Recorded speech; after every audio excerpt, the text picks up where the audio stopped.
부사관으로 입대한 여성이 군부대에서 속옷만 입고 얼차려를 하라는 가혹행위와 성희롱으로 인해 숙취심을 느끼게 되고 그 사실을 알게 된 전직 삼스타이자 그녀의 할머니가 그대로 찾아와 군부대를 개박살내면서 펼쳐진 이야기입니다. 영상 시청하시기 이전에 구독과 좋아요 부탁드립니다. 저희에게 큰 힘이 됩니다. 경기도 파주 출판 도시의 활자 냄새가 공기처럼 떠다니는 곳. 박선의 여사는 그곳의 한 서재에서 아침을 맞았다.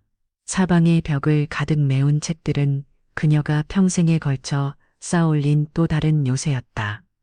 총성과 포화 대신 잉크 냄새와 종이의 질감을 벗삼아 보내는 노년은 평화로웠다.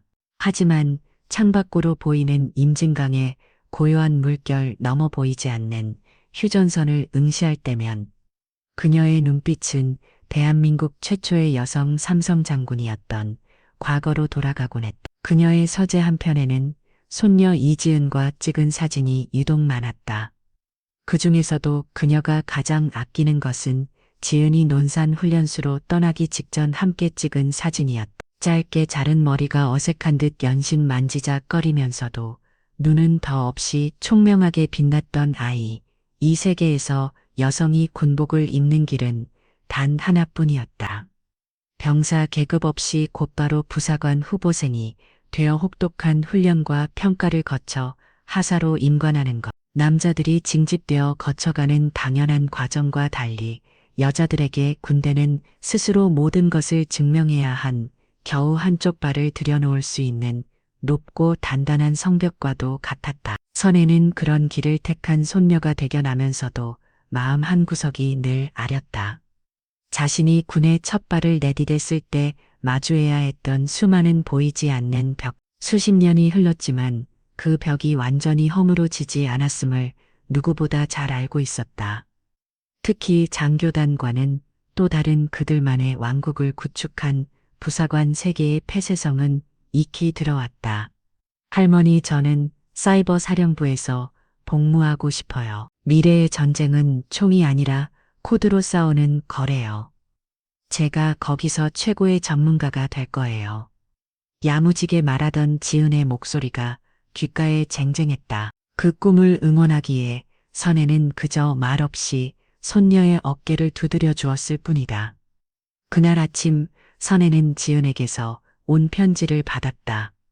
군사우편 봉투를 뜯는 그녀의 입가에 희미한 미소가 걸렸다. 훈련으로 바쁠 텐데도 잊지 않고 편지를 보낸 손녀가 깃을 켰다. 편지의 내용은 예상대로였다. 훈련이 고되지만 동기들과 의지하며 잘 이겨내고 있다는 씩씩한 이야기. 다음 휴가 때 할머니와 함께 먹고 싶은 음식 목록들이 꼼꼼하게 적혀 있었다. 그런데 편지의 마지막 문단이 선의 눈길을 부드렀다. 주신 할머니, 혹시 괜찮으시다면 다음 달 초까지 300만 원 정도를 좀 보내주실 수 있을까요? 저희 기수 전체가 함께 사용하는 훈련 장비랑 체력 단련 용품이 많이 낡아서 저희끼리 돈을 모아 새로 구입하기로 했어요. 부대 운영비로는 한계가 있다고 했어요. 다른 동기들도 모두 부모님께 부탁드렸다고 합니다. 아래 계좌로 보내주시면 제가 잘 모아서 전달하겠습니다. 그리고 그 아래에는 은행명과 함께 원중호라는 낯선 이름의 계좌번호가 적혀 있었다. 선의 미간이 순간 깊게 파였다. 부대 운영비의 한계 후보생들이 돈을 모아 훈련 장비를 구입한다. 평생을 군 예산과 실험해온 그녀에게는 말도 안 되는 소리였다. 군의 모든 보급과 예산은 정해진 절차와 규정에 따라 집행된다. 특히 훈련에 필요한 장비는 최우선 보급 대상이다. 후보생들에게 사적인 돈을 걷어 장비를 구매한다는 것은 군수 시스템 전체를 부정하는 이야기였다. 더 이상한 것은 계좌의 예금주였다. 원주, 지은의 동기 중 한 명의 아버지일까? 아니, 상식적으로 후보생 중 한 명의 개인 계좌로 공금을 모을 리가 없었다. 심장이 서늘하게 가라앉았다. 편지의 씩씩한 문장들 뒤에 교묘하게 감춰진 구조 요청 신호가 보였다. 이것은 자발적인 모금이 아니라 명백한 상납의 압박이었다. 선혜는 편지를 내려놓고 창밖을 보았다. 평화로웠던 출판 도시의 풍경 위로 수십 년 전 자신이 마주했던 군 내부의 검은 그림자가 어른거렸다. 그때나 지금이나 부조리는 가장 약한 자들을 먼저 집어 삼키는 법이다. 그녀는 전화기 쪽으로 몸을 돌렸다. 논산의 부사관 학교에 직접 연락을 취해볼까 생각했지만 이내 고개를 저었다. 정식으로 문제를 제기하는 순간 내부자들은 거짓의 성벽을 더 높이 쌓아 올릴 터였다. 그리고 그 화살은 고스란히 이지은에게로 향할 것이다. 그녀는 옷장으로 가 가장 단정한 재킷을 꺼냈다. 삼성 장군의 예복은 아니었지만 그 어떤 군복보다도 단단하고 위험 있는 갑옷이었다. 지은아, 너는 혼자가 아니다. 직접 가야 했다. 그들이 어떤 얼굴로 거짓말을 하는지, 내 소녀가 어떤 눈빛으로 공포를 숨기고 있는지 두 눈으로 직접 확인해야 하냈다. 선혜는 차키를 들고 현관을 나섰다. 그녀의 차가 자유로를 달려 군대의 심장이라는 논산을 향해 미끄러져 들어가기 시작했다.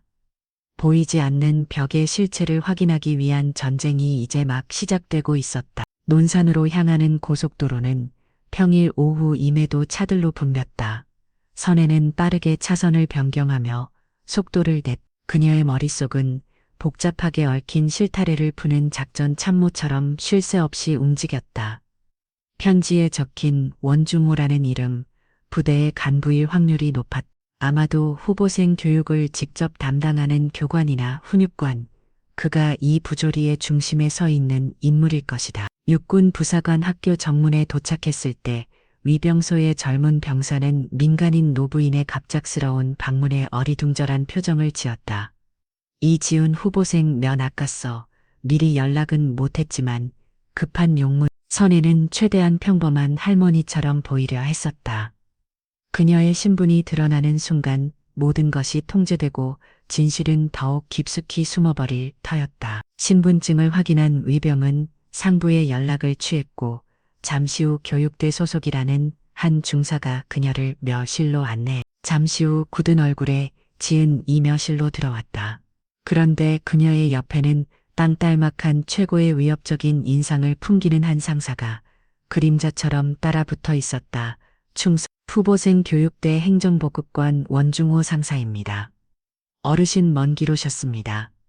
그가 바로 원중호였다. 선혜는 순간 온몸의 신경이 곤두서는 것을 느꼈지만 태연한 표정으로 고개를 끄다. 원 상사는 지은의 바로 옆자리에 보란듯이 앉아 대화를 감시하겠다는 노골적인 태도를 보였다. 우리 소녀딸 얼굴 보러 왔지. 지은아 몸은 괜찮고 내 할머니 그럼요. 여긴 어떻게. 지은은 원 상사의 눈치를 살피며 말을 제대로 잇지 못했다. 그 모습에 선희 마음은 갈갈이 찢어지는 듯했다. 편지 잘 받았다. 그런데 마지막에 부탁한 건 말이다. 선희가 돈 이야기를 꺼내자 지은의 얼굴이 새하얗게 질렸다. 원 상사의 입가에는 거의 보이지 않을 정도의 희미한 미소가 스쳐 지나갔다. 아, 그거 말입니까? 어르신, 저희 후보생들이 워낙 의욕이 넘쳐서 말입니다. 자발적으로 더 좋은 환경에서 훈련받고 싶다고 뜻을 모은 겁니다. 제가 잠시 총대를 맨 것뿐입니다. 깊은 하지 않습니까? 원 상사는 너너로 숨을 터뜨렸다. 그 웃음 소리가 유독 역겹게 들렸다. 선혜는 원 상사를 똑바로 쳐다보며 물었다. 군에서 필요한 장비는 군에서 보급하는 것이 원칙으로 하는데 언제부터 부사관 학교의 전통이 그리 바뀌었어. 하어르신, 군대도 사람 사는 곳 아니겠습니까? 규정과 절차도 중요하지만 전우회로 뭉치는 이런 전통도 무시 못하는 법입니다. 우리 이지은 후보생이 아주 잘 적응하고 있습니다. 걱정 부들어 매십시오. 원 상사는 교묘하게 말을 돌리며 대화를 찾아냈다. 지은은 그저 입술만 깨물고 있었다. 더 이상 이곳에서는 아무런 진실도 들을 수 없다는 것을 깨달은 선혜는 자리에서 일어났다. 말겠어. 우리 손녀 잘 부탁하고 짧은 면회를 마치고 돌아서는 길. 지우는 차마 할머니를 부르지 못하고 애처로운 눈빛으로 바라보기만 했다. 선혜는 애서 그 눈빛을 외면한 채 걸음을 옮겼다. 이대로 물러설 수는 없었다. 그녀는 이 부대의 지휘관을 만나야겠다고 결심했다. 수소문 끝에 찾아간 교육대장실. 그곳에서 그녀를 맞은 것은 가서른을 넘겼을까 싶은 젊은 김대위였다. 그는 예비역 삼성장군의 갑작스러운 방문에 당황한 기색이 역력했다. 장군님 어인일로 여기까지 계급은 떼고 말합시다. 김대위, 나는 오늘 이지은 후보생의 할머니 자격으로 여기 온 거요. 선혜는 반도직입적으로 후보생들을 상대로 한 사적인 모금 행위에 대해 물었다. 김대위의 얼굴은 더욱 창백해졌다. 그건 원상사가 후보생들의 편의를 위해 자발적으로 진행하는 것으로 부대의 실질적인 삶은 행정복급관이 도맡아 하는 경우가 많아 제가 미처 세세한 부분까지는 그는 행설수설하며 책임을 회피했다. 부대의 지휘관인 장교가 고참 부사관의 눈치를 보며 그의 전응을 묵인하고 있는 꼴이었다. 무력하거나 혹은 비겁하거나 어느 쪽이 등 지휘관으로서의 자격은 없었다. 선혜는 깊은 실망감을 느끼며 대장실을 나섰다. 굳게 닫힌 문. 이곳은 생각보다 더 견고한 그들만의 성이었다. 주차장으로 향하는 그녀의 발걸음은 천근만근 무거웠다. 이대로 돌아가야 하는가 무력감에 휩싸일 때였다. 저기요. 누군가 등 뒤에서 다급하게 불렀다. 돌아보니 지은과 동기로 보이는 앳된 얼굴에 후보생이 숨을 헐떡이며 서 있었다. 그녀는 주위를 두리번거리다니 재빨리 선의 손에 작게 접은 쪽지 하나를 쥐어주고는 도망치듯 사라졌다. 선혜는 차에 올라탄 뒤에야 떨리는 손으로 쪽지를 펼다. 그 안에는 휴갈개 쓴 듯한 짧은 문장이 적혀 있었다. 원 상사의 통장 내역을 보세요. 저희는 상품이 아닙니다. 상품. 그 단어가 선희의 심장에 비수처럼 바뀌었다. 이것은 단순한 상납의 문제가 아니었다. 인간을 군인이 되고자 하는 젊은이들을 돈으로 값을 먹이는 인격살인이었다. 선혜는 쪽지를 준 손에 힘을 주었다. 손톱이 손바닥을 파고드는 아픔도 느껴지지 않았다. 굳게 닫힌 문 너머 끔찍한 진실의 편린이 모습을 드러내기 시작했다. 그 쪽지는 지은의 동기인 최유라 후보생이 건넨 것이었다. 유라는 그날 밤 잠든 동기들을 확인하며 순찰을 돌던 지은에게 자신의 모든 것을 털어놓았다. 그녀의 이야기는 입소 후 한 달이 지났을 무렵으로 거슬러 올라갔다. 원상사의 그림자 통치는 그때부터 본격적으로 시작되었다. 처음에는 사소한 것들이었다. 주말 외출 순서를 정할 때, 청소 구역을 배정할 때 미묘하게 협조적인 후보생들에게 혜택이 돌아갔다. 그 협조의 첫 번째 단계는 원상사가 주도하는 기수 발전 기금에 참여하는 것이었다. 여러분은 그냥 병사가 아니라 군의 허리가 될 부사관이다. 자부심을 가져야지. 그러려면 우리 생활관부터 빚값 번쩍해야 하지 않겠나. 낡은 관물대도 바꾸고 체력달 연실에 최신 기구도 좀 들여놓고 다 여러분을 위한 거야. 원상사는 그럴듯한 명분을 내세웠다. 하지만 모두가 알고 있었다. 그 돈이 정말로 생활관 개선했을지 아니면 그의 주머니로 들어갈지를. 하지만 누구도 감히 이 일을 제기하지 못했다. 그의 말 한마디에 자신의 군 생활이 결정될 수도 있다는 공포 때문이었다. 이 지은은 할머니에게 부담을 주기 싫어. 그리고 이런 부조리에 굴복하고 싶지 않아. 돈을 내지 않고 버텼다. 최유라처럼 집안 형편이 어려워 돈을 낼 수 없는 동기들도 있었다. 원상사는 바로 그들을 본보기로 삼았다. 그날은 종합훈련 평가를 앞두고 특별 정신교육이 소집된 날이었다. 연병장에 모인 후보생들 앞에서 원상사는 이지은과 최유라를 포함해 기금에 참여하지 않은 5명을 앞으로 불러냈다. 여기 아직 동기들과 하나가 될 준비가 덜 된 후보생들이 있다. 그의 목소리는 차가워. 부사관은 실력도 중요하지만 그보다 더 중요한 건 융화 능력과 희생 정신이다. 너희는 그게 부족해. 오늘 내가 특별히 그 정신을 심어주겠다. 그가 말한 교육의 방식은 상상을 초월했다. 너희에게는 특별히 면접의 기회를 주겠다. 나중에 자대 배치를 받을 때 인사 담당관들 앞에서 자신을 어필해야 할 때가 올 거다.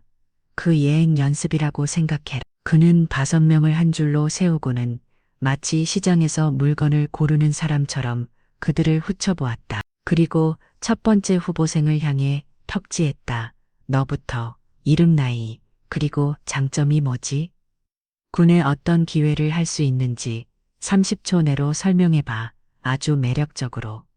후보생은 떨리는 목소리로 자신을 소개했다. 하지만 온 상사는 코어 숨을 치며 말을 잘랐다. 목소리에 힘이 없어. 단락, 다음. 그런 식으로 평가는 이어졌다. 그것은 평가가 아니라 모욕이었다. 개인적인 신상이나 신체적인 약점을 들춰내며 인격을 짓밟았다. 마침내 이지은의 차례가 되었다. 오, 드디어 나왔네. 수석 졸업생. 벽소까지 군인 집안이라는 그 이지은 후보생. 원 상사는 음영한 미소를 지으며 지은의 주위를 한 바퀴 돌았다. 그런데 말이야. 아무리 머리가 좋아도 부사관은 현장에서 몸으로 부딪혀야 하는 사람이야. 보기에는 좀 약해 보이는데 체력은 자신 있습니다. 지은은 이를 악물고 대답했다. 그래, 그럼 증명해봐. 거기 너 지금부터 팔고펼패기 50회 실시. 동기들이 다 보는 앞에서 내 체력이 얼마나 대단한지 보여주라고. 지은은 말없이 엎드렸다. 하지만 온 상사는 만족하지 않았다. 아니, 그렇게 재미없게 말고 상의 전투복 위로 묶어서 허리 라인 보이게 해. PT 체력단 훈련할 때는 원래 그렇게 하는 거야. 자세가 제대로 나오는지 봐야 하니까. 그것은 명백한 성희롱이었다. 하지만 수백 개의 눈이 지켜보는 연병장 한가운데서 그녀가 할 수 있는 것은 없었다. 지은은 수치심의 얼굴이 불타는 것을 느끼며 전투복 아랫단을 말아 올려 허리에 묶었다. 맨살이 드러나자 일부 후보생들 사이에서 낮은 휘파람 소리와 깊게 거리는 소리가 터져나왔다. 지은이 팔굽혀펴기를 시작하자 온 상사의 품평은 더욱 노골적으로 변했다. 하나, 둘, 자세가 뻣뻣하잖아. 유연성이 부족하네. 부사관이 아니라 무슨 로봇 같. 그때 교육대장인 김대희가 차를 타고 연병장 옆을 지나가고 있었다. 그는 차 안에서 이 광경을 분명히 목격했다. 지은은 그와 눈이 마주쳤다. 도와달라는 절박한 시선을 보냈다. 하지만 김대희는 잠시 머뭇거리다니 이내 못 본 척 고개를 돌리고 그대로 지나가 버렸다. 그 순간 지은의 마음속에서 무언가가 무너져 내렸다. 지휘관마저 그들을 외면했다. 이제 이곳은 완벽한 고립무원의 섬이었다. 겨우 신계를 채우고 일어선 지은 거의 탈진 상태였다. 하지만 원상사의 악행은 거기서 끝내지 않았다. 그는 마지막으로 최유라를 지목했다. 너는 노래 잘한다며 동기들 앞에서 내 매력을 한껏 발산해봐. 요즘 걸그룹 노래 아무거나 괜찮아. 유울동도 섞어서 결국 최유라는 눈물을 머금고 수많은 사람들 앞에서 우스꽝스러운 춤과 함께 노래를 불러야 했다. 그들에게 후보생은 더 이상 군인이 아닌 돈으로 값을 매기고 입맛대로 주무를 수 있는 상품일 뿐이었다. 이야기를 마친 최유라는 흐늘겠다. 지은은 말없이 그녀의 등을 토닥였다. 지은의 맘도 마찬가지로 너덜너덜해져 있었다. 그날 이후 돈을 내지 않은 후보생들은 보란듯이 가장 힘든 작업에 투입되었고 사소한 트집으로 벌점을 받았다. 압박은 점점 더 교묘하고 악랄하게 그들의 숨통을 조여오고 있었다. 지은아, 내 할머니 보통 분 아니신 것 같던데 혹시 도와주실 수 있지 않을까? 유라의 마지막 희망이 담긴 질문에 지은은 차마 대답할 수 없었다. 할머니를 이 진흙탕 싸움에 끌어들이고 싶지 않았다. 하지만 동시에 이대로라면 정말 부러져 버릴 것 같다는 공포가 엄습해했다. 결국 유라는 혼자만의 결심으로 선희에게 쪽고를 건넸던 것이다. 그 작은 쪽고 한 장은 굳게 닫힌 문틈으로 새어나온 마지막 비명이자 거대한 부조리에 맞서기 위한 첫 번째 신호탄이었다. 파주로 돌아온 박선의 서재는 더 이상 평온한 안식처가 아니었다. 그곳은 이제 거대한 적을 상대로 한 비전규전의 작전 지휘 통제실 시사에 되었다. 그녀는 밤새 뜬 눈으로 지새웠다. 손녀의 동기가 건네준 쪽지에 적힌 상품이라는 두 글자가 느리에서 떠나지 않고 심장을 앓귀었다. 군인이 되고자 하는 젊은이들의 꿈과 자부심을 돈으로 환산하고 그들의 인격을 경매에 붙이는 자들. 그것은 단순한 부조리를 넘어서는 군의 영혼을 파괴하는 암적인 존재였다. 이대로 두었다가는 군 전체가 뿌리부터 썩어 문드러질 터였다. 날이 밝자마자 선혜는 수십 년간 잠들어 있던 인맥을 깨우기 시작했다. 그녀는 서재 깊숙한 곳 낡은 철제 캐비니스를 열었다. 그 안에는 현역 시절부터 꼼꼼하게 기록해온 낡은 가족 수첩들이 잠들어 있었다.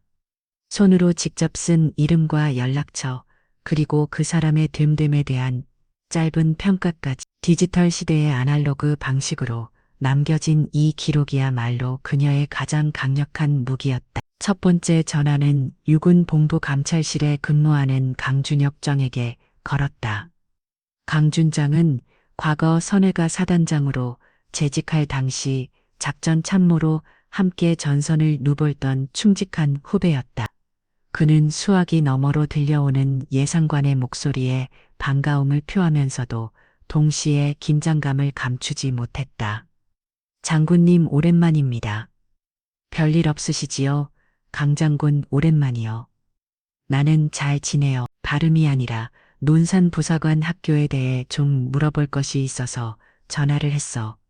선혜는 자신의 신분을 밝히지 않은 채 한 후보생의 학부모에게서 들은 이야기인 것처럼 울댈 때다. 후보생들에게 사적인 돈을 걷어 기수발전 기금이라는 명목으로 사용하는 관행이 있다는데 사실인지 그것이 육군 규정에 위배되는 것은 아닌지. 그녀의 질문은 날카로웠지만 목소리는 지극히 사무적이었다. 강 전장은 잠시 침묵했다. 감찰실에 근무하는 그가 그 문제를 모를 리 없었다. 장군님 솔직히 말씀드리면 그런 종류의 민원이 간혹 들어오는 것은 사실입니다. 하지만 아시다시피 부사관단은 그들만의 결속력이 워낙 강하고 폐쇄적이라 저희가 조사를 나가도 실질적인 증거를 확보한 것입니다. 대구하기가 매우 어렵습니다. 대부분 자발적인 모금이었다는 진술로 종결되곤니다. 특히 돈을 낸 후보생들이나 그 가족들이 보복을 두려워해 증언을 꺼리는 경우가 대부분이라서요. 그것은 예상했던 대답이었다. 공식적인 채널은 이미 그 기능을 상실한 지 오래였다. 선혜는 알겠다는 짧은 대답과 함께 다른 질문을 던졌다. 그렇다면 원중호라는 이름을 들어본 적이 있어? 논산 교육대의 행정보급관이라 하던데 원 상사 말씀이십니까? 강 전장의 목소리가 한 톤 낮아졌다. 그에 대한 투서는 몇 차례 있었습니다. 하지만 범범이 증거 불충분으로 낸사 종결되었습니다. 아주 교활하고 치밀한 자입니다. 자신의 손에 절대 피를 묻히지 않고 모든 것을 후보생들의 자발적인 행동으로 포장하는데 능합니다. 장군님께서 갑자기 그자는 어인일로 아니 그냥 들은 이름이라 물어봤어. 바쁜데 시간 뺏어서 미안하며 선혜는 서둘러 전화를 끊었다. 강고장의 대답은 두 가지를 확인시켜 주었다. 원중호는 이미 감찰실의 요주의 인물이라는 그리고 공식적인 방법으로는 그를 절대 무너뜨릴 수 없다는 것. 그렇다면 다른 길을 찾아야 했다. 두 번째 전화는 군과는 전혀 다른 세계에 있는 사람에게로. 과거 선혜가 정보통신 변과를 지휘할 때 발굴했던 천재적인 해커콘인 줄. 그는 군 복무를 마친 뒤 국내 최고의 보안 업체를 설립해 사이버 세계의 대통령으로 불리고 있었다. 선혜는 그를 차 대표가 아닌 차중이라고 불렀다. 차중이 나요. 장군님, 이게 얼마만입니까? 잘 지내셨습니까? 차민준의 목소리는 진심으로 기뻐하고 있었다. 선혜는 안부를 묻는 것도 잠시 본론으로 들어갔다. 개인적인 부탁이 하나 있어. 사람을 하나 찾아야 하는데 이름과 소속 부대밖에 아는 것이 없어. 그 사람의 깨끗하지 않은 돈의 흐름을 좀 알아봐 줄 수 있겠어. 장군님 부탁이시라면 당연히 해드려야죠. 하지만 아시겠지만 불법적인 해킹은 물론요. 합법적인 테두리 안에서 공개된 정보와 흔적들을 통해서만 추적해 주시오. 차명 계좌나 작은 세탁의 흔적 같은 것들 말여. 자네라면 할 수 있을 거야. 선혜는 원중호라는 이름과 그의 소속, 그리고 편지에 적혀 있던 차명 계좌 번호를 그에게 넘겼다. 차민주는 잠시 망설였지만 이내 단호한 목소리로 대답했다. 알겠습니다, 장군님. 제게 하루만 주십시오. 이제 마지막 퍼즐 조각이 남았다. 여러 진실을 밝히고 군이 스스로 정화할 수 없도록 외부에서 압박을 가해 가장 강력한 선혜는 수첩의 마지막 페이지에 적힌 이름을 찾아 전화를 걸었다. 종군 기자 출신으로 현재는 유력 시사 프로그램의 책임 프로듀서로 일하고 있는 오해진 그녀는 선혜의 현역 시절 가장 걸그러우면서도 가장 신뢰했던 언론인이었다. 오 기자 오랜만이군. 박 장군님 은퇴하시더니 먼저 연락을 다 주시고 영광입니다. 무슨 좋은 일이라도 있으십니까? 좋은 일은 아니요. 그냥 요즘 군대가 어떻게 돌아가는지 궁금해서. 오 기자가 보기에 요즘 군에서 가장 심각한 문제가 뭐라고 생각하시오? 선혜는 미끼를 던졌다. 오해진은 베테랑 기자답게 그 미끼를 덥석 물지 않았다. 장군님께서 직접 전화를 하실 정도면 뭔가 심상치 않은 일이 있다는 뜻이겠죠. 방산필이 아니면 인사 문제입니까? 만약에 마려군 간부가 훈련 중인 후보 샹들에게 부모 돈을 상남받는다면 이게 기사거리가 될까? 오해진의 숨소리가 달라졌다. 상담 말입니까? 구체적으로 어떤 그냥 가설이요. 만약 그런 일이 있다면 그건 군의 기강을 좀먹는 아주 심각한 문제 아니겠어. 오늘은 그냥 내 높아심에 전화한 건 이만 끊겠어. 선혜는 결정적인 정보를 주지 않고 전화를 끊었다. 그러나 그녀는 알았다. 야수의 후각을 가진 오해진은 이제 논산 주변을 어슬렁거리기 시작할 것이다. 그것으로 충분했다. 모든 통화를 마친 선혜는 깊은 숨을 내쉬었다. 거대한 거미줄의 첫 번째 줄을 친 기분이었다. 이제 기다리는 일만 남았다. 그녀는 컴퓨터 앞에 앉아 차민준에게서 연락이 오기만을 기다렸다. 그리고 그날 밤 자정이 막 넘은 시간, 암호화된 메시지 하나가 그녀의 컴퓨터에 도착했다. 발신인은 차민준이었다. 파일의 압축을 풀자 모니터 화면에는 수십 개의 계좌 내역과 작은 흐름을 분석한 도표가 빼고 키 나타났다. 원중호는 자신의 명의로는 단 하나의 계좌만 사용하고 있었다.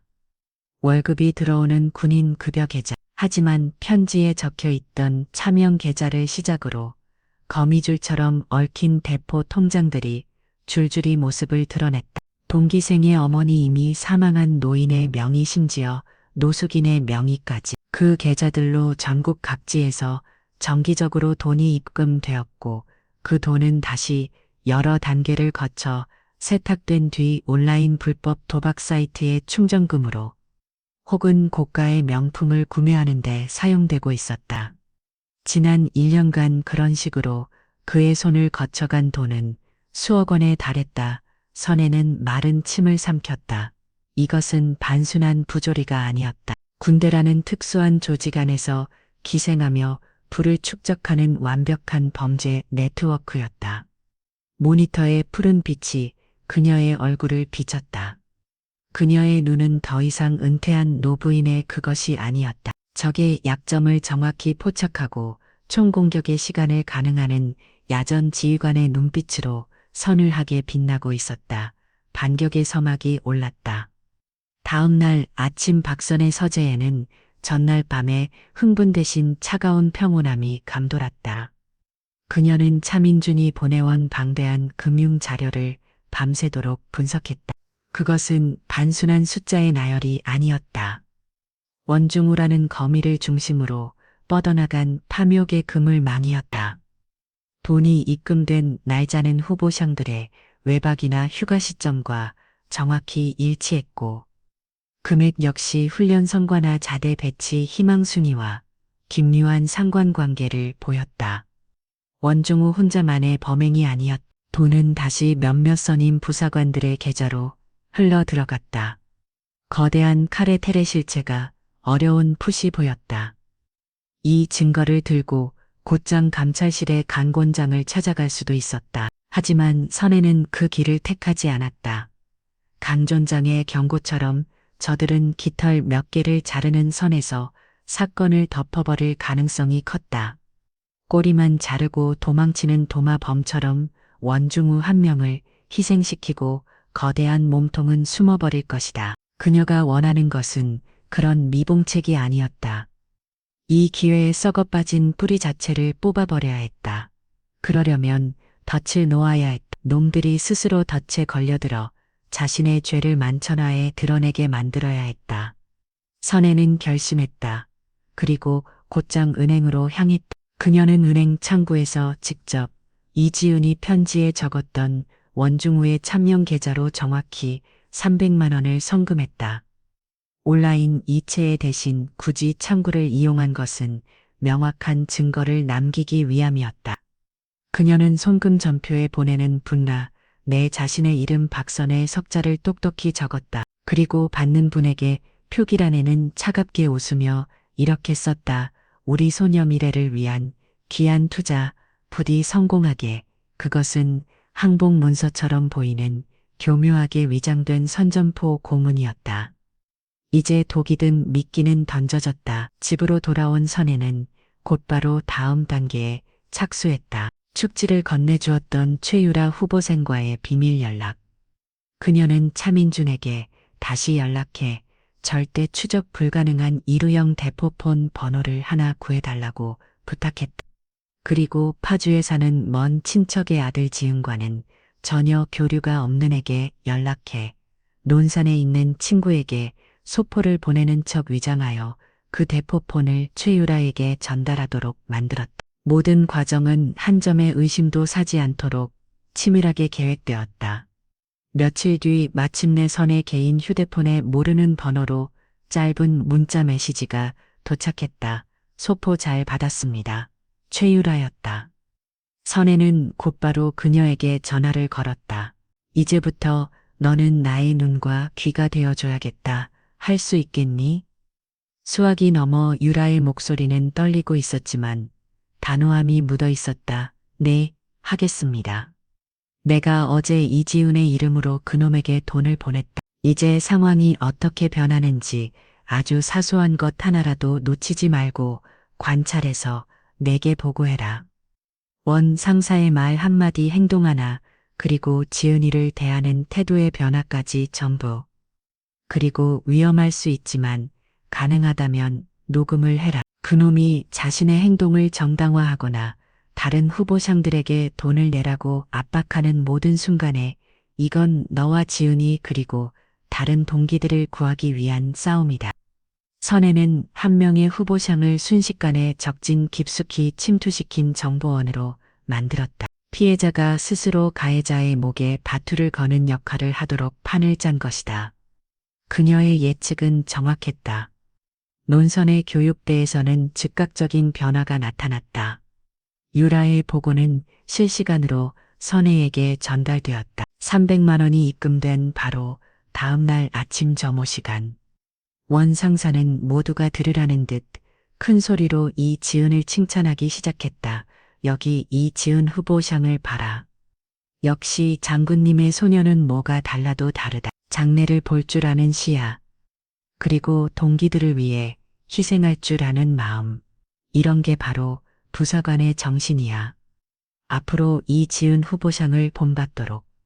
그날부터 지은에게는 온갖 특혜가 쏟아졌다. 가장 힘든 야간 경계 근무에서 열후에 되었고, 식사 시간에는 원 상사가 직접 다가와 어깨를 두드리며 격려했다. 심지어는 주말 외출 우선권까지 주어졌다. 노골적인 차별 대우였다. 원 상사는 지은을 현명한 투자자의 성공 사례로 만들어 아직 돈을 내지 않은 다른 후보상들을 압박하는 도구로 사용하기 시작했다. 하지만 이 변화는 지은에게 또 다른 지옥을 선물했다.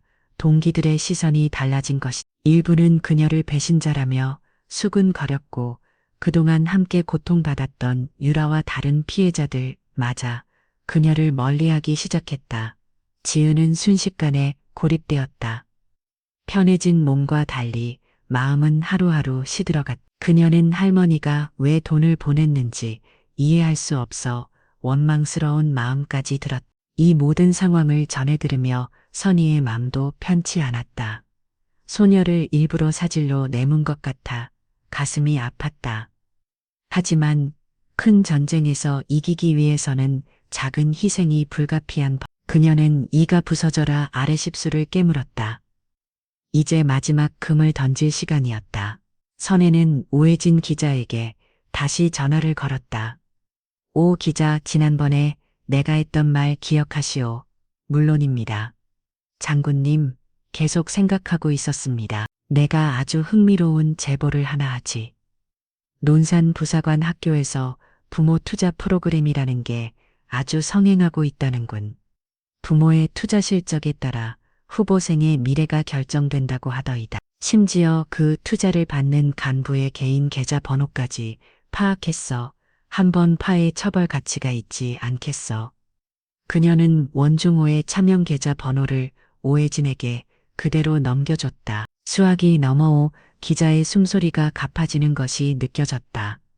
굶주린 맹수에게 먹잇감의 냄새를 맡게 해준 셈이었다.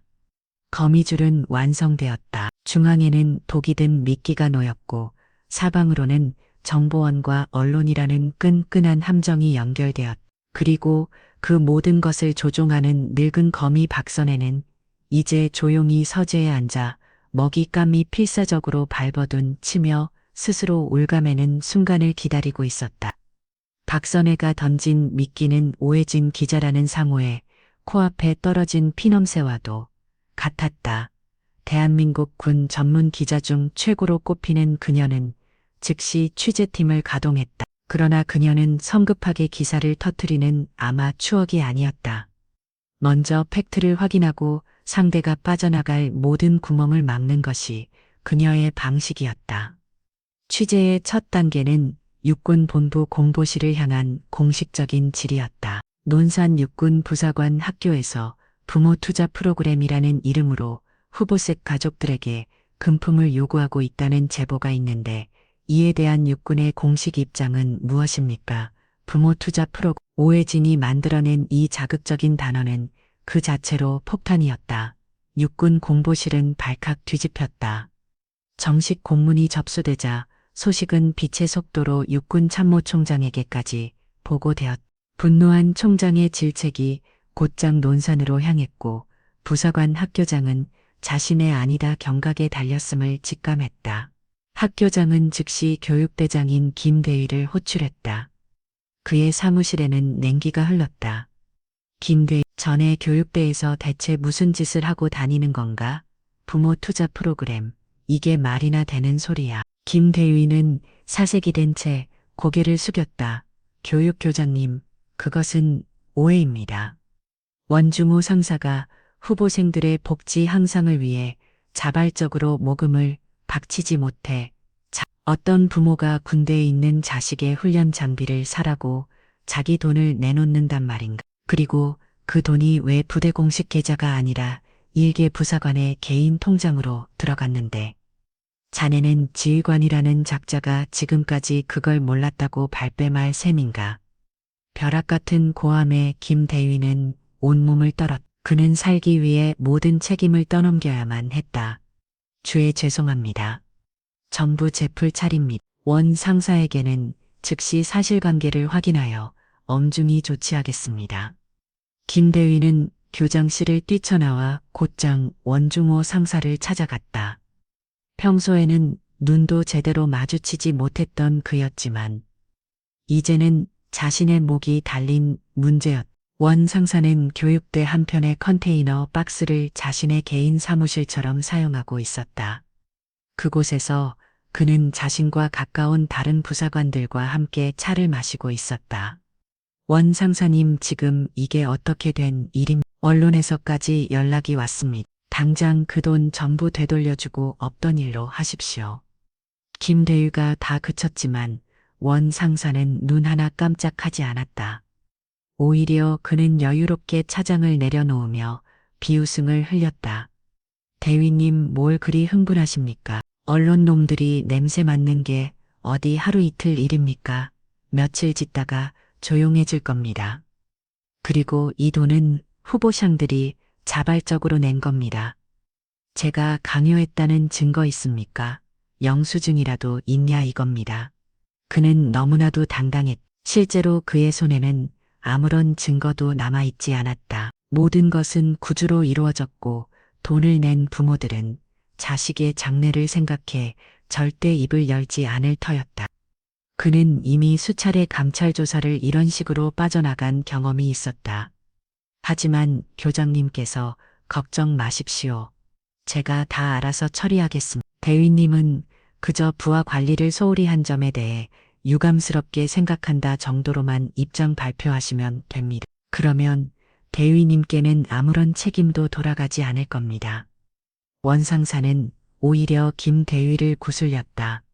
이미 한 배를 탄 몸이라는 것을 암묵적으로 상기시킨 것이다. 김대위는 그의 교활함에 치를 떨었지만 결국 아무 말도 하지 못하고 돌아서야 했다. 원중우의 성벽은 그가 생각했던 것보다 훨씬 더 견고했다. 첫 번째 균열을 내는 듯 했지만 그는 곧바로 시멘트를 발라 틈을 메어버렸다. 하지만 그가 예상하지 못한 공격이 전혀 다른 곳에서 날아들고 있었다. 그날 저녁 오해진 기자는 사무실에서 초조하게 무언가를 기다리고 있었다. 제보자인 박선의 장군이 추가적인 증거를 보내주겠다고 약속했기 때문이다. 그때 한 취재원이 퀵 서비스를 통해 보냈다며 작은 소포 하나를 그녀의 책상 위에 올려놓았다. 소포 안에는 달랑 USB 메모리 하나만 들어있었다. 오해진은 떨리는 마음으로 USB를 컴퓨터에 꽂았다. 안에는 2개의 폴더가 있었다. 첫 번째 폴더의 이름은 거미줄이었다. 폴더를 열자 수십 개의 참여 계좌 내역과 작은 흐름을 일목요연하게 정리한 엑셀 파일이 나타났다. 박선혜가 차민준에게서 받은 바로 그 자료였다. 오해진은 눈이 커졌다. 이것만으로도 원중호라는 자를 사회적으로 매장시킬 수 있는 엄청난 파기력을 지닌 증거였다. 하지만 진짜 폭탄은 두 번째 폴더에 들어있었다. 폴더의 이름은 상품의 가격. 그 안에는 여러 개의 짧은 음성 파일이 들어있었다. 최유라가 목숨을 걸고 녹음한 결과 물이었다. 오해진은 마우스피스를 귀에 꽂고 첫 번째 파일을 클릭했다. 치지거리는 자둠과 함께 원 상사의 목소리가 흘러나왔다. 그러니까 내가 뭘 했어? 투자를 해야 돌아오는 게 있는 거야. 봐, 그 뻣뻣하던 이지훈. 할머니가 돈 좀 썼다고 내가 요즘 얼마나 예뻐해 주냐. 사람은 봐, 상품이야. 상품, 가격표가 붙어 있다고. 비싼 값을 치르면 그만큼 대우를 받는 거고. 땡전 한 분 안 쓰면 창고에 처박혀서 썩는 거야. 너희도 그 꼴 나기 싫으면 알아서들 잘해라. 알았냐? 오해진은 숨을 멈췄다. 군인이 될 젊은이들을 향해 상품이라고 말하고 있었다. 심지어 박선의 장군의 소녀를 돈으로 길들였다며 자랑스럽게 떠벌리고 있었다. 이것은 단순한 금품 수수를 넘어서는 군의 근간을 뒤흔드는 모독이자 인격살인이었다. 그녀는 자리에서 벌떡 일어났다. 그리고 편집국장을 향해 소리쳤다. 국장님, 오늘 밤 9시 뉴스 톱이다. 이걸로 갑니다. 편집국장이 놀라 그녀를 쳐다보았다. 무슨 일이야 또. 오해진은 피가 끓어오르는 것을 느끼며 대답했다. 그녀의 목소리는 분노로 떨리고 있었다. 제목은 군복 입은 상품들입니다. 마침내 거대한 성벽을 향해 치명적인 대포가 불을 뿜을 준비를 마쳤. 박선혜가 놓은 덫에 걸려든 짐승이 최후의 발악을 하는 동안 하늘에서는 그를 심판할 거대한 변화기 내리치려 하고 있었다. 그날 밤 9시 대한민국은 거대한 충격에 휩싸일 터였다. 그날 밤 9시 대한민국의 시간은 잠시 멈췄다. 거실의 가족들은 무심코 채널을 돌리다 화면에 고정되었고 퇴근길 직장인들은 스마트폰 화면에서 눈을 떼지 못했다. 모든 것을 집어 삼킬 듯한 태풍의 눈, 그 중심에는 오해진 기자의 차분하면서 도선을 목소리가 있었다. 오늘 저희는 우리 군의 가장 부끄러운 민낯을 고발하고자 합니다. 국방의 의무를 다하기 위해 군복을 입은 우리의 아들, 딸들이 상품으로 전락하고 있는 충격적인 현실. 저희는 오늘 이 보고서의 제목을 군복 입은 상품들이라고 이름 붙였습니다. 앵커의 소개가 끝나자마자 화면은 논산 6군 부사관 학교라는 선명한 자막과 함께 굳게 닫힌 위병소의 모습으로 전환되었다. 곧이어 등장한 것은 철저히 익명으로 처리된, 그러나 고통과 분노가 고스란히 느껴지는 피해자들의 증언이었다. 기수발전기금이라는 명목으로 돈을 요구했습니다. 돈을 내지 않으면 가장 힘든 훈련에 배정되거나 사소한 트집으로 벌점을 받았습니다. 그들은 저희를 군인이 아니라 돈으로 등급을 매길 수 있는 물건처럼 취급했습니다. 그리고 마침내 결정적인 증거인 원중호 상사의 음성 파일이 전파를 탔다. 자둠 너머로 흘러나오는 그의 저속하고 오만한 목소리는 대한민국 전체를 경악시키기에 충분했다. 사람은 상품이야. 상품, 가격표가 붙어 있다고. 비싼 값을 치르면 그만큼 대우를 받는 거고 땡전 한 푼 안 쓰면 창고에 처박혀서 썩는 거야. 그 뻣뻣하던 이지은이 할머니가 돈 좀 썼다고 내가 요즘 얼마나 예뻐해 주냐. 이지은. 실명이 거론되지는 않았지만 장군의 소녀라는 표현과 함께 언급된 그 이름은 시청자들의 뇌리에 깊이 박혔다. 뒤에 차민준이 제작한 작은 흐름도가 화면에 펼쳐졌다. 거미줄처럼 얽힌 차명 계좌와 새 탁된 돈의 흐름. 불법 도박과 명품 구매 내역이 적나라하게 공개되자 전국의 시청자들은 분노를 넘어선 허탈감에 휩싸였다. 그 시각 논산 부사관 학교생활관에 TV에 수백 명의 후보생들은 숨소리조차 내지 못한 채 화면을 응시하고 있었다. 자신들이 겪었던 혹은 외면하던 지옥의 풍경이 전 국민 앞에 펼쳐지고 있었다.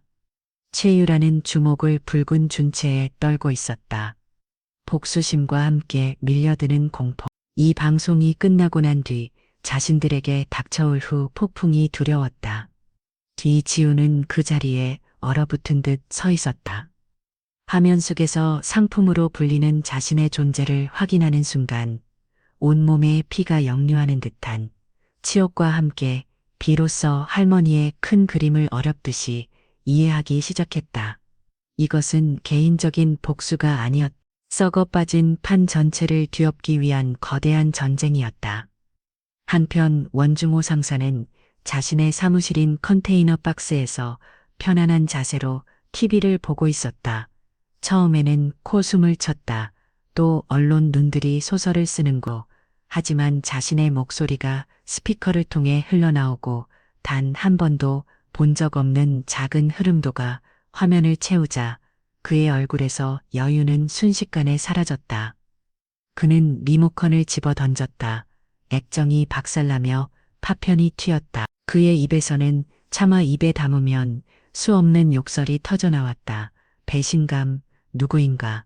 누가 감히 이 모든 것을 세상에 드러냈는가? 그의 이성은 분노에 잠식당해 마비되었다.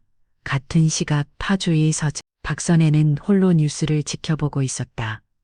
그녀의 얼굴에는 기쁨도 슬픔도 아닌 그저 묵묵히 자신의 소명을 다한 자의 비장한 만이 서려 있었다. 뉴스가 끝나기가 무섭게 전화벨이 울렸다. 감찰실의 강준혁 추장이었다. 그의 목소리는 경악과 흥분, 그리고 약간의 경외심마저 뒤섞여 있었다. 장군님. 이 모든 것 장군님의 작품이셨습니까? 나는 그저 썩은 가지 하나를 가리켰을 뿐이요. 그것이 거대한 안평어리인 것을 확인한 것은 언론이고, 이제 그것을 도려내야 할 책임은 군에게 있어. 국방부 장관님께서도 보고를 받으셨습니다. 지금 국방부 전체가 비상입니다. 대통령실에서도 관련자 전원을 색출하여 일벌백계하라는 지시가 내려왔습니다. 잠시 후 국방부 직할 합동조사단이 논산으로 출발할 겁니다. 선혜는 그저 알겠어 라고 짧게 대답하고 전화를 끊었다. 심판의 불길은 이제 그녀의 손을 떠났다. 국가라는 거대한 기계가 움직이기 시작한 것이다. 그날 밤 자정을 넘기 시간, 논산 부사관 학교의 정적이 찢어졌다. 수십 대의 군용지, 부가 사이렌도 울리지 않은 채 정문을 통과했다. 어둠 속에서 번뜩이는 헤드라이트 불빛은 마치 공수부대가 적진에 침투하는 듯한 긴장감을 자아났다. 소총으로 무장한 헌병들이 순식간에 교육대 전체를 포위하고 모든 출입을 통제했다. 합동조사단을 이끌고 온 것은 검찰부의 베테랑 군법무관이었다. 그는 곧장 원중호의 사무실로 향했다. 문을 박차고 들어갔을 때 원중호는 미친 사람처럼 서류를 불태우며 증거를 인멸하고 있었다. 원중호 상사, 직권남용, 금품수수, 상관 모욕 및 군, 기밀 누설 혐의로 긴급 체포한다. 이거나 내가 누군지 알고 있다 위 짓을 해. 너희들 전부 오벗을 줄 알아. 그는 최고의 발악을 하며 거칠게 저항했다. 하지만 4명의 헌병에게 제압당해 수갑이 채워지는 것은 순식간이었다. 그가 그토록 공고하다 믿었던 성희왕은 잠옷파람으로 질질 끌려 나오며 가장 비참한 방식으로 몰락했다. 그 모습을 생활관 창문 너머로 수백 명의 후보상들이 숨죽인 채 지켜보고 있었다. 그들에게 그날 밤의 광경은 영원히 잊지 않을 거대한 심판의 기록으로 남을 펴였다. 원중호의 극적인 체포는 시작에 불과했다. 국방부 직할 합동조사단이 부사관 학교에 상주하며 강도 높은 조사를 시작했다. 모든 후보상들과 교관, 훈육관들이 개별 면담에 들어갔고 학교의 모든 행정 및 보급 서류가 압수되었다. 언론은 연일 후속 보도를 쏟아냈고 국민적 분노는 하늘을 찔렀다. 이대로라면 원중호와 그 일당의 부패 사슬이 모두 끊어지고 군 전체가 정화될 것만 같았다. 하지만 어둠은 생각보다 깊고 끈질겼다. 원중호가 사라진 자리에 그의 뒤를 봐주던 그림자들이 꿈틀거리기 시작했다. 그들은 수십 년간 군이라는 조직에 기생하며 살아남는 법을 터득한 자들이었다. 그들의 반격은 교묘하고 치졸했다. 가장 먼저 인명의 군 커뮤니티와 보수 성향의 온라인 포털 사이트를 중심으로 여론 조작이 시작되었다. 제목 이번 논산 사태 뭔가 이상하지 않습니까? 내용 아무리 원상사가 잘못했다지만 이건 너무 심한 마녀 사냥 같습니다. 제가 아는 원상사님은 훈련 하나는 확실하게 시키는 참군인이셨습니다. 요즘 애들이 좀 편하게 군생활 하려고 하니까 강하게 나가는 간부들을 이런 식으로 매장시키는 것 아니니까? 제목 삼성 장군 할머니 뺑 믿고 설친다는 후보생의 정치. 내용 이번 사건의 최초 제보자가 이진 후보생이라는 소문이 파다합니다. 사관학교도 아니고 부사관 학교에 온 주제에 훈련 좀 힘들다고 할머니한테 일러 바쳐서 능력 있는 간부 하나를 생매장시킨 겁니다. 이런 애들이 나중에 하사 달면 부대가 어떻게 돌아가겠습니까? 네, 음성 파일은 악의적으로 편집된 것이라는 주장. 이지은이 평소 불성실한 태도로 교관들에게 미움을 샀다는 거짓 증언 심지어는 박선의 장군의 현역 시절 비리를 날조한 흑색 선전까지. 더러운 흙탕물이 맑은 샘물을 향해 쏟아져 들어왔다. 처음에는 분노하던 여론의 일부가 점차 혼란에 빠지기 시작했다. 이러한 그림자들의 반격은 조사 과정에도 직접적인 영향을 미쳤다. 참고인 신분으로 조사를 받던 이지은은 순식간에 내부 고발자에서 의심스러운 제보자로 위치가 바뀌었다. 이 후보생 정말 원 상사가 금품을 직접 혹시 훈련이 힘들어서 개인적인 감정을 품고 과정에서 진술하는 것은 아닌가? 박선혜 장군님과는 사전에 어떤 교감이 있었지? 혹시 장군님께서 먼저 이런 일을 계획하신 것은 아닌가? 군 검찰관들의 집요한 질문은 그녀를 벼랑 끝으로 몰았다. 그녀는 보호받는 것이 아니라 신문당하고 있었다. 할머니 백을 믿고 군대를 뒤엎으려 한 불순한 인물이라는 보이지 않는 낙인이 그녀를 옥주였다. 함께 고통받았던 동기들조차 이 거대한 싸움에 휘말리는 것이 두려워 한 걸음씩 뒤로 물러나기 시작했다. 최유라마저는 그저 지은이가 시키는 대로 했을 뿐입니다. 라며 책임을 회피하는 듯한 진술을 했다. 지은은 완벽히 혼자가 되었다. 파주에서 이 모든 상황을 전해 듣고 있던 박선혜는 분노로 몸을 떨었다. 놈들은 가장 비열한 방식으로 가장 약한 고린 소녀를 공격하고 있었다. 이대로 두었다가는 진실이 거짓에 삼켜지고 오히려 피해자들이 가해자로 둔갑할 판이었다. 그녀는 더 이상 기다릴 수 없었다. 법과 원칙에 따른 조사는 이미 오염되었다. 그렇다면 다시 한번 그녀만의 방식으로 전쟁을 치러야 했다. 선혜는 오해진 기자에게 연락했다. 오 기자놈들이 반격에 나섰군. 이럴 때일수록 우리는 한 발 더 깊이 들어가야 하오. 무슨 계획이 있으십니까? 장군, 원중호는 꼬리 1분이야 진짜 몸통은 따로 있어. 그리고 그들은 이번 사건으로 피해를 본 사람이 올해의 후보생들 뿐이라고 생각하겠지. 그들의 가장 큰 착각이여. 선혜는 지난 며칠간 자신이 해온 일을 설명했다. 그녀는 과거 자신의 부하였던 예비역들의 네트워크를 총동원하여 지난 10년간 논산 부사관 학교를 거쳐간 수백 명의 예비역 혁은들의 연락처를 확보했다. 그리고 그들 중 상당수가 원중호와 그 일당에게 비슷한 방식으로 고통받았다는 사실을 확인했다. 대부분은 저녁 후 잊고 싶어 했지만 몇몇은 그날의 치욕을 잊지 못하고 있었다. 선혜는 그들을 직접 만나 설득했다.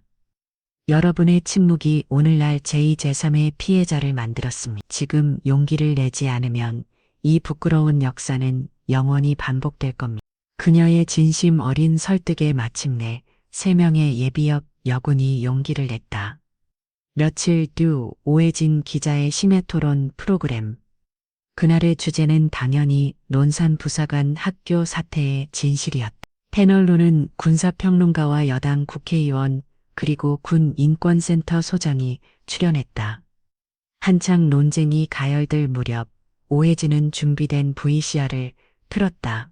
화면에 등장한 것은 박선혜 장군이었다. 그리고 그녀의 양옆으로 얼굴은 모자이크 처리되었지만 단단한 목소리를 가진 3명의 여성이 앉아 있었다. 저는 5년 전 논산 부사관 학교를 졸업한 예비역 하사입니다. 당시에도 원중호 상사는 똑같은 방식으로 저에게 돈을 요구했습니다. 저는 돈을 내지 않았다는 이유로 최전방지호비로 배치되었고 그곳에서 온갖 다 돌림을 견디지 못하고 결국 군복을 벗어야 했습니다. 한 동기는 원 상사의 지속적인 성희롱을 견디다 못해 스스로 목숨을 끊으려 하기도 했습니다. 하지만 그 사건은 개인 신상 비관으로 조용히 덮였습니다. 한 명이 입을 열자 다른 2명도 용기를 냈다. 그들의 증언은 너무나도 구체적이고 일관성이 있었다. 한 사람이 간직하고 있던 낡은 일기장에는 그날 상납한 돈의 액수와 당했던 모욕적인 언사들이 날짜와 함께 빼곡히 적혀 있었다. 이것은 마녀 사냥이라는 놈들의 주장을 뿌리부터 뒤 흔드는 결정적인 증거였다. 이 사건이 특정 인물에 대한 표적 공격이 아니라 10년 넘게 이어져 온 군 내부의 구조적인 암덩어리임을 만천하에 증명한 것이다. 인터뷰의 마지막 박선혜는 모자이크 뒤에 숨은 여성들의 어깨를 감싸 안으며 카메라를 정면으로 응시했다. 그녀의 시선은 렌즈를 뚫고 국방부 장관의 집무실에 가닿는 듯했다. 국방부 장관에게 묻겠습니다. 이것이 과연 속은 사과 하나를 돌려내는 문제입니까? 아닙니다. 이것은 이미 과수원 전체가 병든 문제입니다. 저는 당신이 이 과수원을 불태워서라도 이 땅에 다시는 이런 비극이 자라나지 못하도록 만들기를 기대하겠습니다. 국민의 한 사람이 자예비어 군인으로서 똑똑히 지켜보겠습니다. 그림자들의 반격은 더 거대한 진실의 비닥에 힘을 잃고 쓰러져가고 있었다. 이제 군수뇌부는 더 이상 침묵하거나 책임을 회피할 수 없게 되었다. 박선혜는 판을 국방부 전체로 그리고 정치의 영역으로 확장시키고 있었다. 박선의 두 번째 폭로는 대한민국을 다시 한번 뒤흔들었다. 10년간 이어진 조직적 범죄 성희롱과 자살 시도 은폐. 파장은 걷잡을 수 없이 커졌고 이제 사건은 국방부의 손을 떠나 정치의 영역으로 비화했다. 야당은 즉각 국회 국방위원회 소집을 요구했고 연일 정부와 군수뇌부의 무능을 질타했다. 여론에 떠밀린 여당도 이를 거부할 명분이 없었다. 마침내 국방부 장관과 유군참모총장을 증인으로 출석시키는 국회의 긴급 현안 질의가 열리게 되었다. 국방부 장관은 그야말로 사면 초가에 빠졌다. 대통령은 연일 철저한 진상규명과 책임자 처벌을 압박했고 국회는 호시탐탐 그의 목을 노리고 있었다. 하지만 군 내부의 저항도 만만치 않았다. 특히 군의 실질적인 주축인 부사관단은 이번 사태를 여군 부사관 전체에 대한 명예훼손으로 규정하고 과도한 처벌에 대해 조직적으로 반발할 움직임까지 보이고 있었다. 장관의 자리 그리고 그의 정치적 미래는 바람 앞에 촛불 신세였다. 그는 연일 밤 늦게까지 참모들과 회의를 하며 탈출구를 찾으려 했었지만 뾰족한 수가 보이지 않았다. 바로 그때 국방위원회는 초강수를 두었다. 이번 사태의 진실을 밝히기 위해 가장 상징적이고 권위 있는 인물을 증인으로 채택하기로 결정한 것이다. 바로 예비역 중장 박선혜였다. 국회로부터 증인 출석 요구서를 전달받은 선혜는 깊은 고뇌에 빠졌다. 그녀는 이 싸움이 정치적으로 변질되는 것을 원치 않았다. 자신이 전면에 나서는 순간 사건의 본질은 흐려지고 전직 장군의 정치 행보라는 또 다른 프레임에 갇힐 수 있었다. 그녀는 국회의 정중하게 불출석 사유서를 제출했다. 나는 이제 평범한 민간인이며 수사에 영향을 줄 수 있는 공개적인 발언은 자제하는 것이 옳다고 생각한다는 이유였다. 하지만 놈들은 그녀를 가만히 내버려 두지 않았다. 굳이 소에 수감된 원중호가 변호인을 통해 마지막 발악을 시작한 것이다.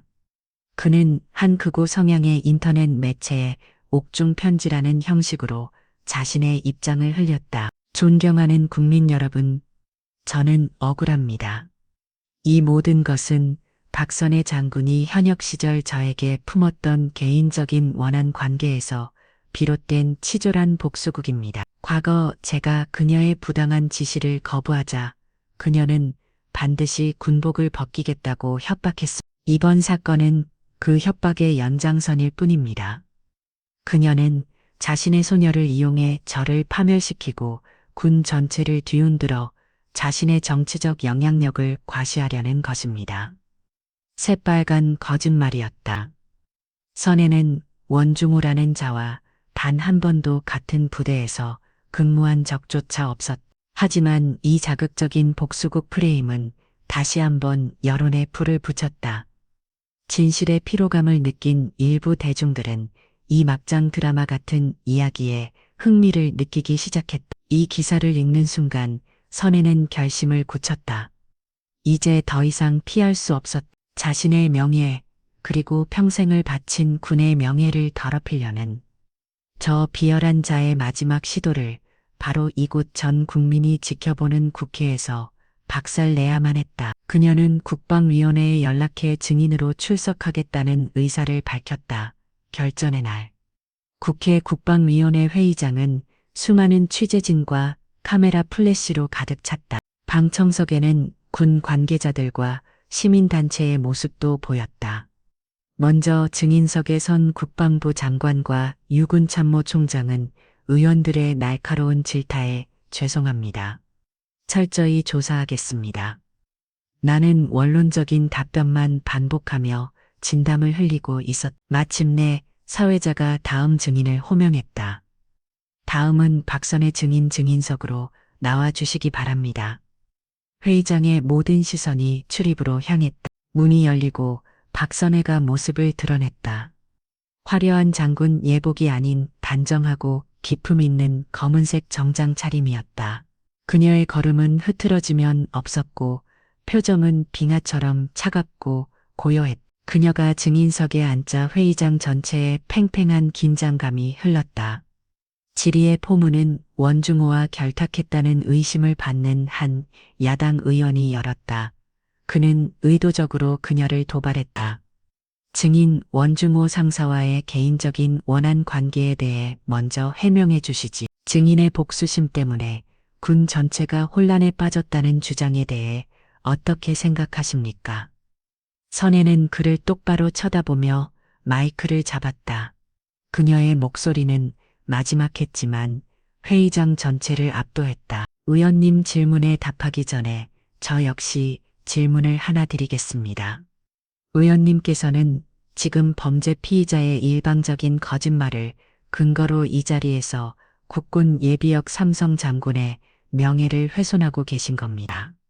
그것이 대한민국 국회의원의 품격입니까? 순간 회의장에는 정적이 흘렀다. 야당 의원은 얼굴이 불그락 풀을 하얘졌지만 감히 반박하지 못했다. 원중호 상사와는 일면식도 없습니다. 제가 가진 원하는 개인을 향한 것이 아닙니다. 군을 좀먹는 부조리 그 자체를 향한 것입니다. 그녀는 준비해온 서류를 꺼내들었다. 저는 오늘 감상적인 호소를 하러 이 자리에 온 것이 아닙니다. 지난 수십 년간 군이 놓치고 있었던 구조적인 문제에 대해 말씀드리겠습니다.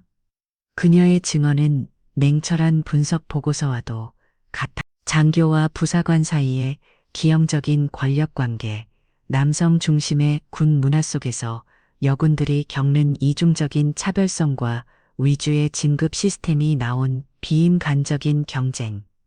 그리고 이 모든 것을 알면서도 무기 내온 지휘관들의 책임 회피까지. 그녀는 날카로운 맥스로 군의 환부를 정확히 도려내고 있었다. 증언의 마지막 그녀는 자리에서 일어나 증인석에 앉은 국방부 장관을 향해 몸을 돌렸다. 저는 당신을 비난하러 온 것이 아닙니다. 마지막 기회를 주러 왔습니다. 왕조의 주사위는 이미 던져졌습니다. 이 사태를 개인의 일탈로 축소하고 당신의 자리를 보전할 것인지 아니면 당신의 손으로 직접 군의 집을 도려내고 역사의 계약을 이룬 장관으로 기록될 것인지 이제 장관께서 답할 차례입니다. 카메라 플래시가 일제히 터졌다. 장관은 창백해진 얼굴로 차마 고개를 들지 못했다. 회의장에 있던 모든 사람들이 숨을 죽였다. 한 개인의 싸움으로 시작되었던 전쟁은 이제 군 전체의 명언을 건 거대한 도박이 되어 있었다. 그리고 그 주사위는 최고 지휘관의 손에 넘겨졌다. 국회 국방위원회의 증인석 박선혜의 마지막 한마디는 단순한 질문이 아니었다. 그것은 대한민국 국방부의 심장에 던져진 피할 수 없는 최후 통첩이었다. 왕조의 주사위는 이미 던져졌습니다. 생방송을 통해 그녀의 목소리를 들은 모든 국민들은 숨을 죽이고 국방부 장관의 입을 바라보았다. 그의 선택에 군의 미래, 그리고 그 자신의 정치적 명언이 달려 있었다.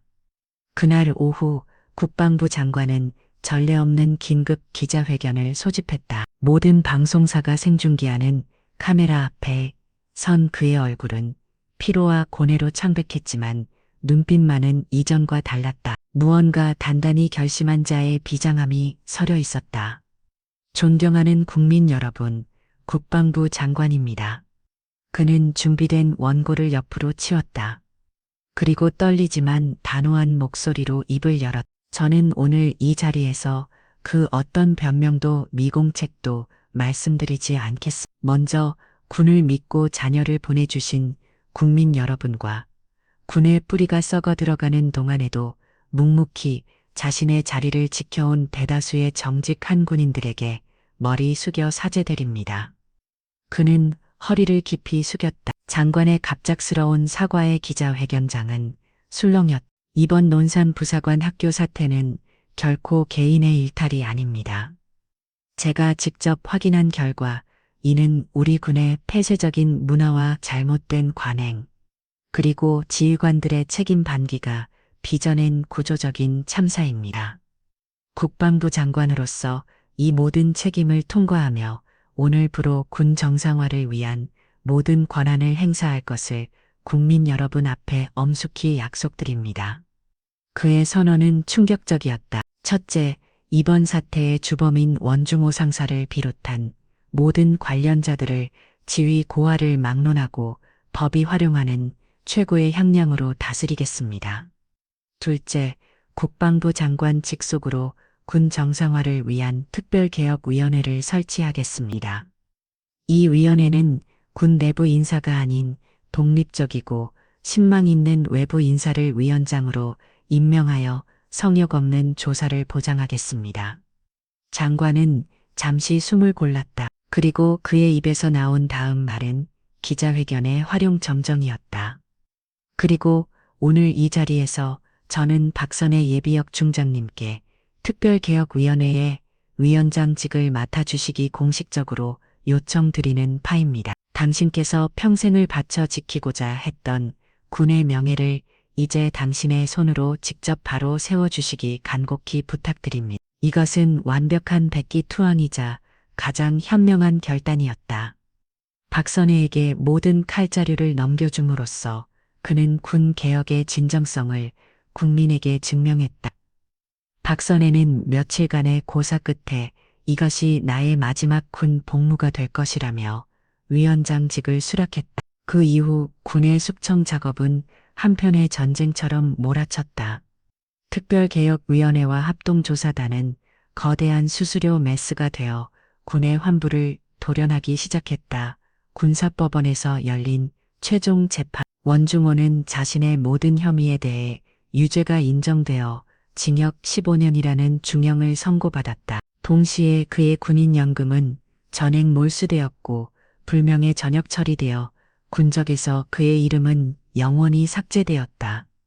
그의 옆에서 부스러기를 챙기던 공범들 역시 줄줄이 실행을 선고받고 차가운 감옥에 갇혀 무력하게 책임을 회피했던 교육대장 김대희는 징역형은 묘지만 지휘 책임 방기를 사유로 파면되었다. 그의 군 경력은 가장 불명예스러운 방식으로 막을 내렸다. 불의를 외면한 대가가 얼마나 큰지를 보여주는 상징적인 처벌이었다. 숙청의 칼날은 논산을 넘어 군 전체로 향했다. 온라인에서 흑색 선전을 주도했던 부사관들과 장교들이 색출되어 강등 및 정직 처분을 받았고 과거 원중호의 비리를 묵인했던 상급부대 간부들까지 줄줄이 옷을 벗었다. 군 전체의 잘못을 저지르면 그리고 잘못을 묵인하면 반드시 대가를 치른다는 명확한 선례가 새겨졌다. 폭풍이 지나간 자리에 상처 입은 영혼들을 치유하는 시간이 찾아왔다. 군은 공식적으로 이지훈과 최유라를 포함한 모든 피의 후보상들에게 사과했다. 그들의 모든 징계 기록은 삭제되었고 명예로운 졸업과 임관을 보장받았다. 어느 주말 파주의 집으로 휴가를 나온 지은 할머니와 마주 앉았다. 그동안의 마음고생으로 조금 수척해졌지만 그녀의 눈빛은 이전보다 훨씬 깊고 단단해져 있었다. 할머니, 저 이제 어떻게 해야 할지 잘 모르겠습니다. 지은은 솔직한 마음을 털어놓았다. 군인이 되고 싶다는 꿈은 산산조각이 났고 군복을 입고 있는 것 자체가 때로는 역겹게 느껴진다고 했다. 선혜는 아무 말 없이 소녀의 손을 잡아주었다. 지은아, 진정한 강함이란 부러지지 않는 것이 아니라 부러진 후에 스스로를 다시 일으켜 세우는 힘이란다. 내가 어떤 선택을 하든 할미는 너를 지지할 것이다. 군복을 벗어도 괜찮다. 가장 중요한 것은 너 자신이니까. 며칠간의 긴 고민 끝에 지은 자신의 결정을 할머니에게 이야기했다. 할머니, 저 군에 남겠습니다. 선혜는 놀라지 않고 조용히 소녀를 바라보았다. 하지만 원래 희망했던 사이버 사령부로는 가지 않겠습니다. 저는 논산 부사관 학교의 훈육관으로 지원하고 싶습니다. 그녀의 목소리는 떨림없이 단단했다. 제가 후보생이었을 때 저에게는 절망 속에서 손을 잡아줄 선배가 없었습니다. 저는 미래의 후배들에게 그런 선배가 되어주고 싶습니다. 다시는 그 누구도 상품 취급을 받지 않도록 제가 그곳을 지키는 파수꾼이 되겠습니다. 그 순간 선혜는 소녀가 진정한 군인으로 다시 태어났음을 직감했다. 시련은 그녀를 부러뜨린 것이 아니라 강철처럼 단련시켰다. 최유라 역시 지은과 같은 길을 걷기로 결심했다. 시간이 흘러 1년 뒤 박선혜는 특별개혁위원회의 임무를 성공적으로 마치고 다시 파주의 평범한 시민으로 돌아와 있었다. 위원회는 군의 인사, 교육, 보급 시스템 전반에 걸친 대대적인 개혁안을 발표했고 국회는 이를 뒷받침하는 법안을 통과시켰다. 밀실에서 이루어지던 모든 부조리를 감시하고 고발할 수 있는 독립적인 군 인권 온부주맨 제도가 신설되었고 모든 부대의 운영비는 투명하게 공개되도록 바뀌었다.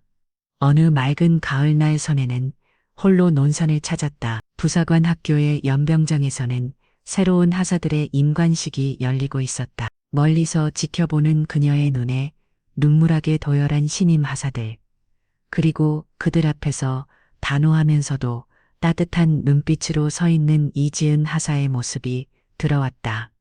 그녀는 이제 어엿한 훈육관으로서 새로운 후보생들을 이끌고 있었다. 임관식이 끝나고 신임 하사들이 가족들을 향해 달려갈 때 연병장 저편에 서 있던 지은이 이쪽을 바라보았다. 할머니를 발견한 그녀의 입가에 자랑스러운 미소가 번졌다. 그녀는 소리 없이 입모양으로 말했다. 충성선에도 희미하게 웃으며 고개를 끄덕여 주었다. 모든 행사가 끝나고 새벽에 여명이 밝아올 무렵 지은이 이끄는 새로운 기수의 후보상들이 구보를 위해 연병장으로 나오고 있었다. 그들의 힘찬 군화 소리와 울어차는 군가 소리가 새벽 공기를 갈랐다. 그것은 절망의 어둠을 뚫고 새로운 시대로 나아가는 희망의 행진이었다. 박선혜는 그 모습을 조용히 지켜보다가 미련 없이 등을 돌렸다. 그녀의 전쟁은 끝났다. 이제 이 땅을 지키고 새로운 군대를 만들어 나갈 책임은 저 젊은 세대의 몫이었다. 그녀는 평화로운 자신의 일상으로 돌아갔지만 마음속으로는 알고 있었다. 논산의 연병장에서 시작된 저 여명의 행진은 결코 멈추지 않을 것이라는 것을. 영상이 유익하셨다면 구독과 좋아요, 댓글까지 부탁드리겠습니다.